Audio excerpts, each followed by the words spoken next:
We have dreamed about living full-time out of a van for years, but we haven't succeeded yet. You know what? It's still a bit weird that this is my home.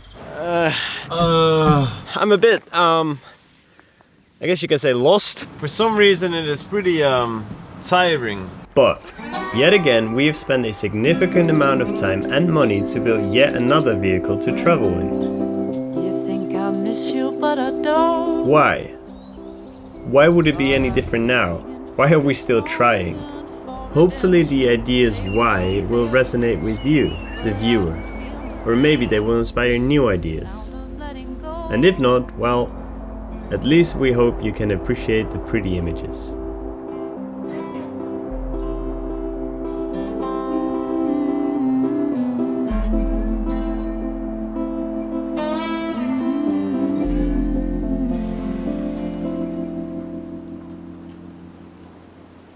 Nicole and I are both driven by creating a life we really like living. And for us, that includes travel. New countries, changing landscapes, different languages and habits. Is this one diesel? Yeah. Diesel, yeah? Go for it. Yeah, nice. Being in a new and changing environment makes us simply feel alive. But did you know travel burnout is a thing? Yeah, I know, right? The very thing that we do to de-stress and escape the rat race now creates a whole new problem. We're both acquainted with the numb feeling of yet another beach, yet another amazing sunset, yet another tourist attraction, yet another trendy cafe where we drink yet another flat white. It's a horrible and preposterous thing to say, but the feeling is very real. Travel alone isn't as fulfilling as we thought it would be.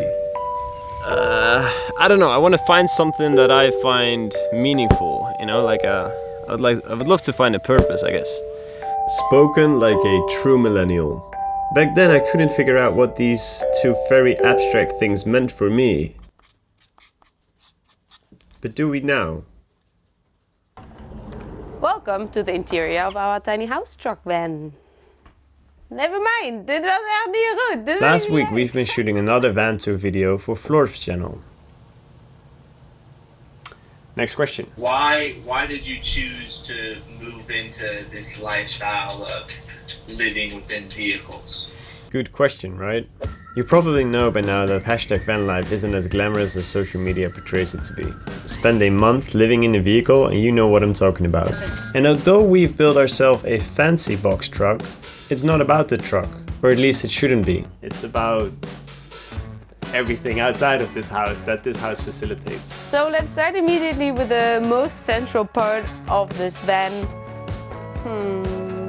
Tiny house. Sure, we'd like to talk about what couch we have, Underneath this bunk. but when we're talking about the couch for the 100th time, it kinda destroys the purpose of it all. So the idea with this truck is that it would facilitate a lifestyle where these three things are in there. Which three things are we talking about here? Well, as you know by now, the first one is travel. We want our box truck to facilitate traveling for all the obvious reasons. But when I met Nicole, she introduced me to a whole new meaning of traveling. I highlined and climbed before and I'm into skydiving and I was already kite surfing, and the thing is I traveled for this kind of stuff a lot before but without the van, so I hitchhiked and I got around in a different way, and at some point I got a bit annoyed by hitchhiking and always being dependent on other people. And then slowly but surely the whole #vanlife kind of thing came up and I met the first people already converting, and so I gradually grew into it, I think over a period of like 5 years, I would say. Whereas I fell in love with a certain image of van life and thought that the lifestyle would simply follow, Nicole was already living that lifestyle and wanted a van to support that. Big difference here. We are kite surfing most of the time. So now we have a purpose, a meaning to move from point A to point B, to go to one place instead of another. No more touristy stuff and viewing points. We're on a mission now. We want to spend the winter in the mountains in search of the perfect line through fresh powder. In summer, we're chasing the wind to slide on and above the water, figuring out our next move while we think of nothing else. Pure bliss. Nicole and I lived this lifestyle for 4 months in our former van. This was also the trip in which we decided to do this full time, but we also learned that we wanted to implement one more thing in our lifestyle. The third thing. Life's weird in the sense that once you have achieved what you wanted, it doesn't stop there. We wanted to live a particular life and we worked hard to get there, but even a perfect lifestyle can feel stagnant over time.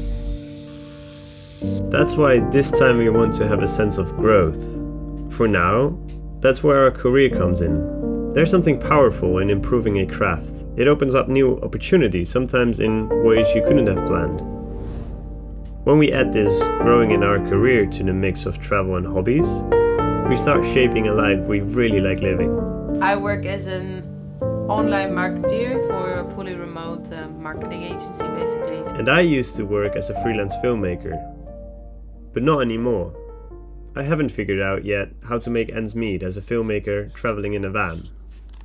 Was there any specific point of conflict, something that you had to overcome? I would say we're in this transition right now because we want this to be our lifestyle full time. It was kind of scary to give up like your freelance gigs and the stuff pays well in this country and set out for something which we don't really know.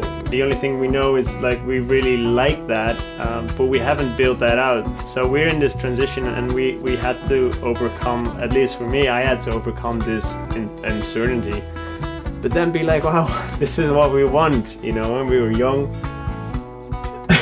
Yeah. I was like, let's just give it a try. Like, let's just go for it. Let's see if we can figure out this lifestyle. So we're in the midst of this transition. Okay, serious face.